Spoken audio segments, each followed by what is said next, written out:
Hello అండి, welcome to my channel. ఈరోజు నేను తయారు చేసే కర్రీ సోరకాయ కందిపప్పు. 3 టేబుల్ స్పూన్ల ఆయిల్ వేసుకొని ఆనియన్స్ వేసుకుంటున్నాను. గోల్డ్ కలర్ వచ్చే వరకు ఫ్రై చేసుకోవాలి. ఇలా ఫ్రై అయిన తర్వాత ఉల్లిగడ్డలలో ఉన్న పచ్చివాసన అంతా పోయిన తర్వాత సోరకాయ ముక్కలు వేసుకుంటున్నాను. సోరకాయ ముక్కల్లో వాటర్ వస్తుంది. సోరకాయ ముక్కలు తొందరగా ఉడికిపోతాయి, ఎక్కువ మగ్గాల్సిన అవసరం లేదు.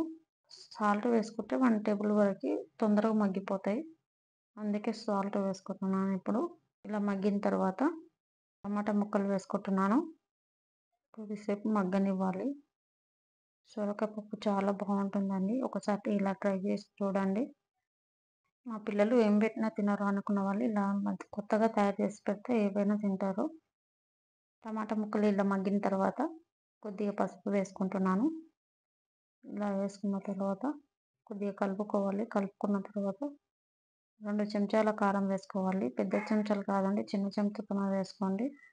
ఇలా వేసుకున్న తర్వాత ఇలా కొద్దిసేపు కలపాలి. కలిపిన తర్వాత కందిపప్పు కుక్కర్లో వేసి ఉడకబెట్టాను. ఇప్పుడు వేసుకోవాలి కందిపప్పును. కుక్కర్లో తొందరగా ఉడికిపోతుంది, అదే పప్పును వేసుకుంటున్నాను. ఇలా కలుపుకున్న తర్వాత మళ్ళీ చెప్తున్నాను, ఫుడ్ కలర్ అస్సలు వేయను, పోక్స్ పెట్టుకోవాలి. మా వీడియో చూసిన ప్రతి ఒక్కరికి ధన్యవాదములు తెలుపుతున్నాను.